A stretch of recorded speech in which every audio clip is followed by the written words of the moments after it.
가끔 누군가가 TV 드라마를 보고 있으면 그 전개되는 상황이 궁금해서 질문을 할 때가 있습니다. 그 드라마가 마침 막 전개가 빠르고 복잡한 설정을 지닌 아침 드라마나 막장 드라마였다면 저 사람이 왜 갑자기 소리를 지르는지, 왜 저 여자는 계속 울고 있는지 그런 것들이 궁금할 때가 있죠. 왜 저러는 거야? 라고 물으면 드라마를 한참 보고 있던 사람은 열심히 그 상황과 배경을 막 설명해 줍니다. 그게 말이야, 저 여자가 자신이 입양되었다는 걸 알게 되었을 때 저 남자는 아버지가 기업 승계를 다른 아들에게 주어서 저렇게 길길이 날뛰는 거야. 그런데 저 남자와 여자가 남매래. 뭐 이런 상황 설명을 듣다 보면 이해가 되는 거죠. 그렇구나. 이처럼 우리가 보는 모든 장면들, 책의 내용이든 드라마든 전체의 맥락과 배경을 알 때 비로소 그 의미를 이해할 수가 있습니다. 시편이라는 책은, 그리고 특별히 시편의 후반부의 내용들은 하나의 큰 사건을 배경으로 두고 있습니다. 그것은 바로 이스라엘의 바벨론 유수와 기환입니다.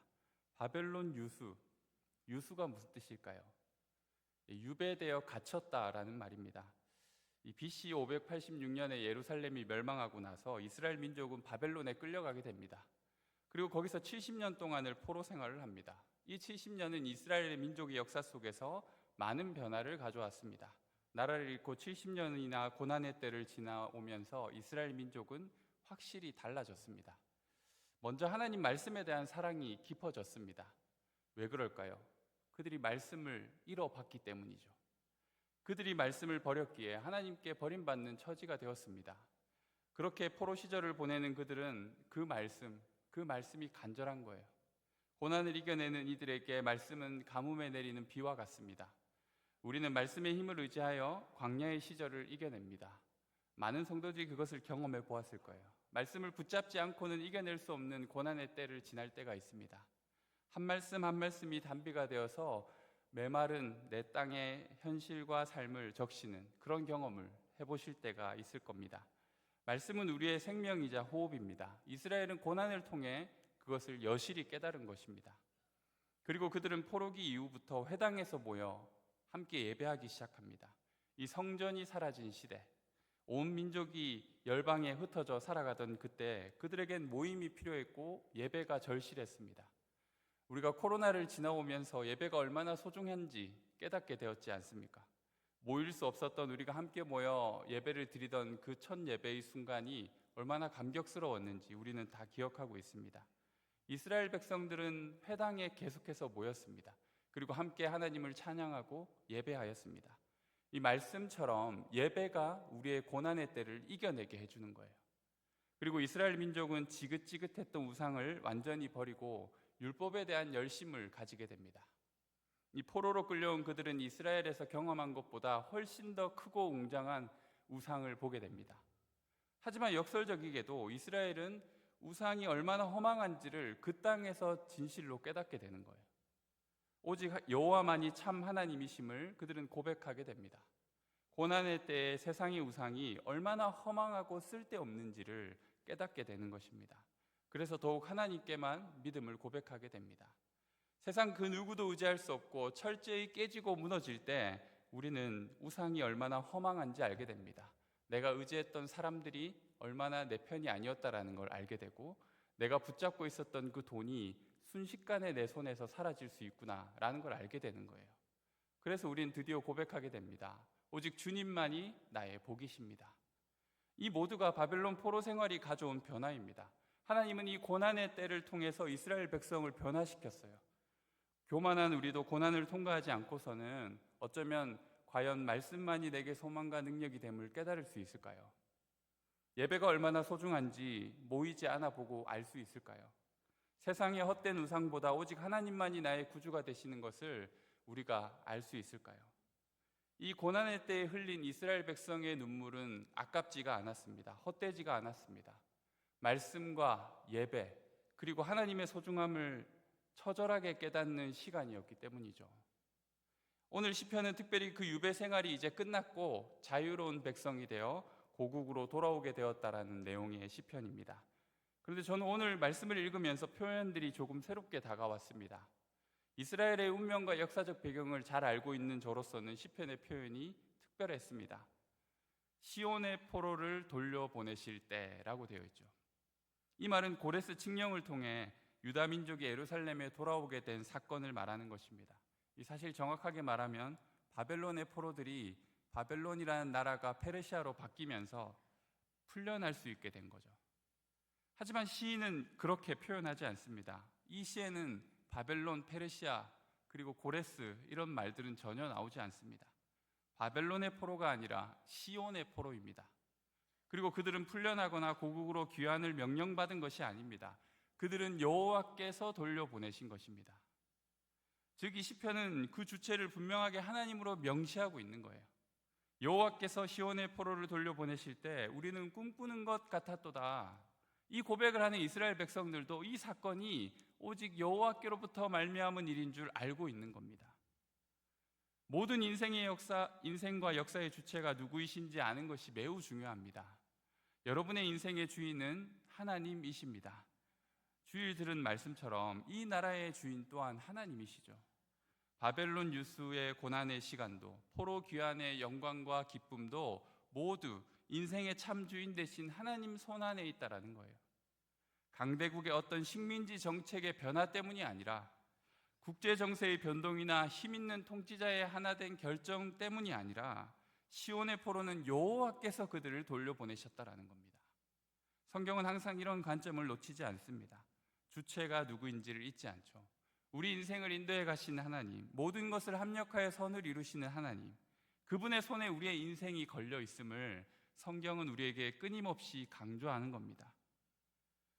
가시밭길을 걷는 광야의 때에도, 꽃길을 걷는 즐거운 날 또한 유일한 주님이신 그 하나님으로서만 내 삶의 의미를 제대로 해석할 수 있다는 겁니다.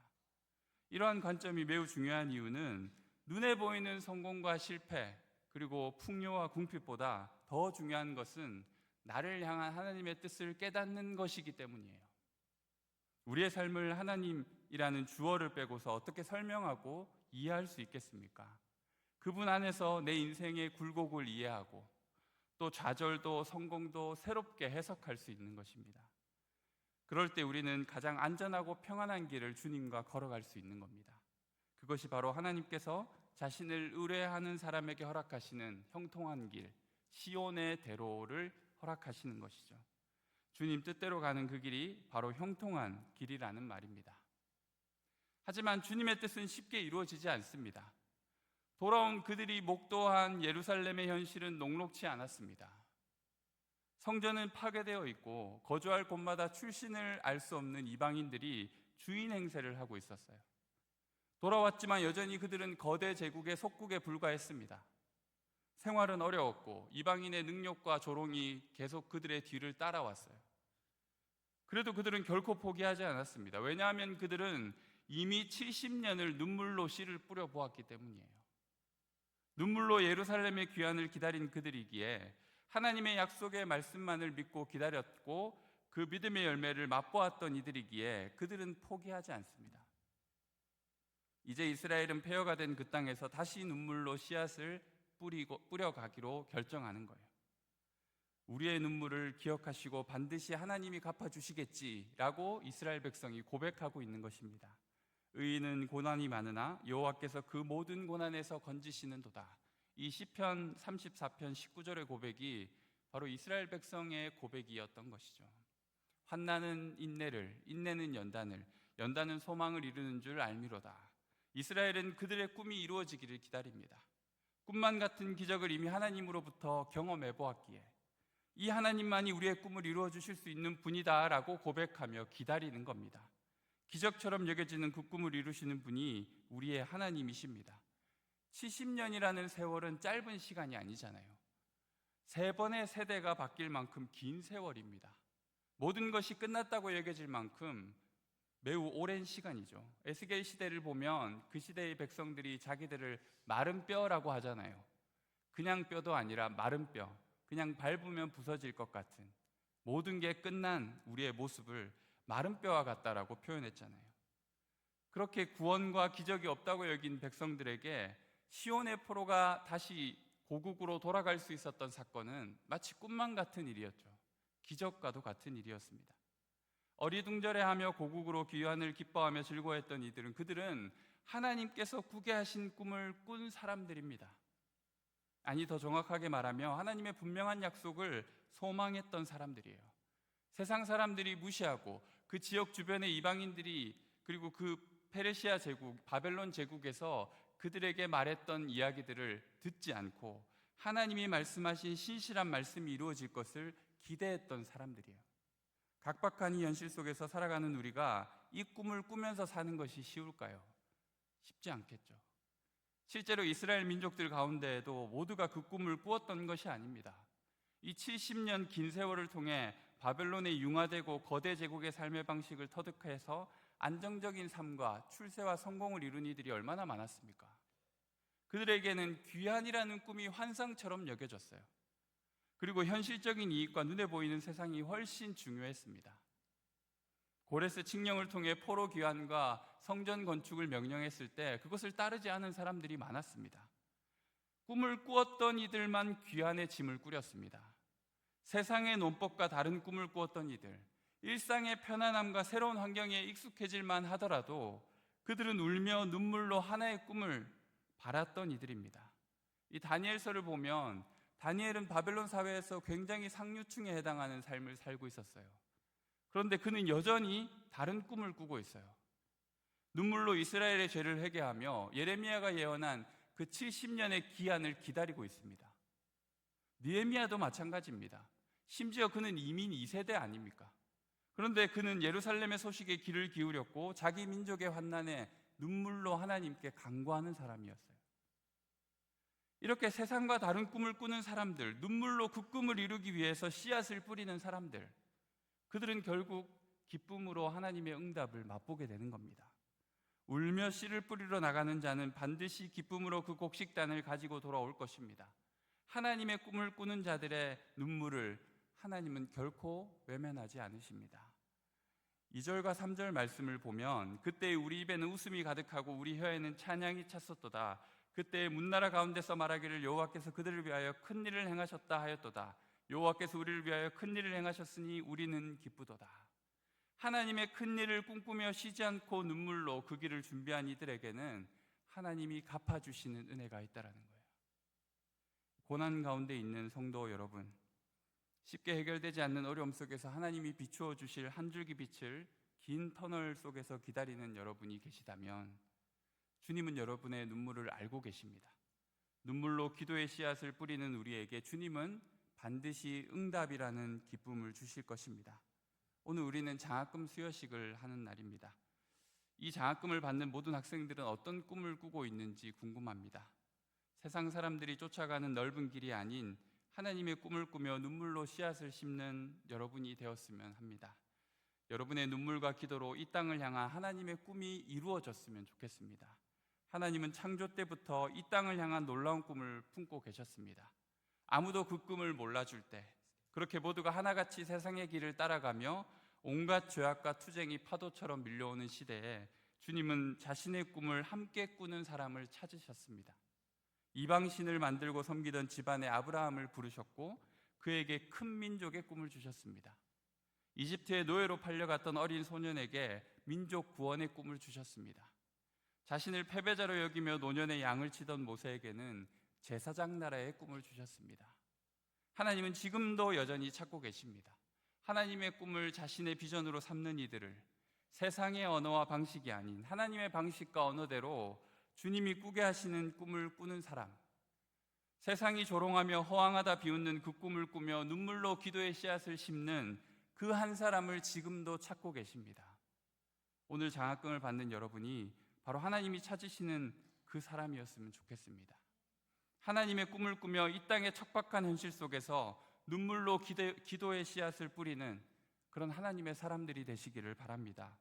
그리고 앞선 우리 세대는 마치 황폐한 그 땅에 성전을 짓고 성벽을 지으며 다음 세대가 거둘 열매와 기쁨을 소망하였던 이스라엘 민족처럼 자라나는 이 다음 세대들을 위해서 그들이 하나님이 바라시는 꿈을 실현하고 그 기적의 열매를 맛보는 세대가 될 수 있도록 우리 또한 함께 눈물로 기도의 씨앗을 뿌려야 하지 않겠습니까? 오늘 장학금을 받는 이들에게 다시 한번 권면합니다. 하나님의 꿈, 세상이 알지 못하는 그 꿈을 꾸기 위해 눈물을 흘리는 일들이 많이 일어났으면 합니다. 여러분의 삶을 살아갈 때 노력하여도 되지 않는 순간, 씨를 뿌렸지만 가뭄에 열매를 거둘 미래가 보이지 않는 그 막막한 상황, 여러분의 한계를 대면하여서 절망하였던 그 순간에 여러분 눈물로 그 씨앗을 위해 기도하며 하나님을 찾는 여러분 되었으면 합니다. 그래서 하나님께서 그 눈물의 씨앗을 보시고 하나님의 응답과 기쁨의 확신으로 여러분의 삶에 찾아오시는 경험을 충분히 누리실 수 있는 우리 다음 세대가 되었으면 합니다. 여러분이 흘릴 땀과 눈물이 여러분의 삶의 가치와 품격을 결정하게 될 것 같습니다. 하나님은 여러분의 눈물을 결코 모른 척하지 않으시고 하나님을 위해, 하나님의 꿈을 위해 눈물 흘리며 기도할 줄 아는 여러분을 지금도 기다리고 계실 것입니다. 제가 기도하고 말씀을 마치겠습니다.